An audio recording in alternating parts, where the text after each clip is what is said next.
It's now 5:33 this morning. They came, they heard, and now they're going back to Washington with a brand new perspective on what might be done with our local air wing. Like we told you right here on Sunrise yesterday, lawmakers from Washington were in town to check out the 188th Fighter Wing, all in the midst of cuts to our national defense.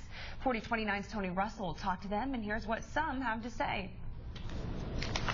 The Portsmouth Convention Center was packed Tuesday night, and now lawmakers are going to be heading back to Washington, especially focusing on the 188th's future flying mission.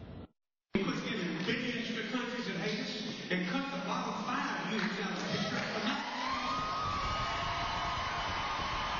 the The 188th listening tour ended with a fired-up crowd. If our men and women anywhere in the world, wherever that may be, get in a fight today to defend freedom, it is our obligation to make sure that it's not a fair fight. A special group of lawmakers from Washington and Arkansas made the hearing an important visit for the future of the 188th. The reality, though, is, we're very proud of it. It's important for this region, but it truly is important for America. I believe that with all of my heart. There's not a more cost-effective, better functioning group than the 188th.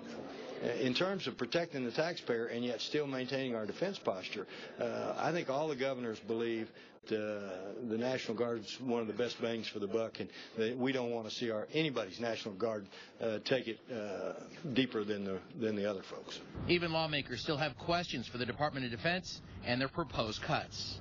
We met with Secretary Panetta, but we still can't get the answers, and it's good that we're getting the subcommittee chair involved, because he has some tools that he can use to help us get to the bottom of this. It's really everybody pulling together, making sure that this unit is a vibrant unit.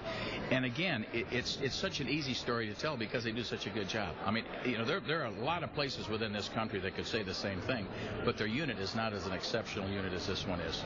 Again, we'll keep covering these lawmakers as they head back to Washington. Meanwhile, the event organizers say about 1,000 people packed the Portsmouth Convention Center Tuesday night. I'm Tony Russell, 4029 News.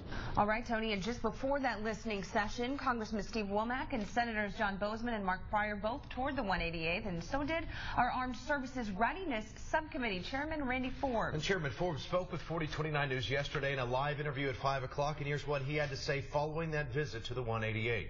The 188th does a great job for us defending this country, but it's also very cost efficient, and we get a lot for the value for that unit. We want to make sure it stays here, and that's why one of the reasons we're here. 5:36 this morning in Fort Smith.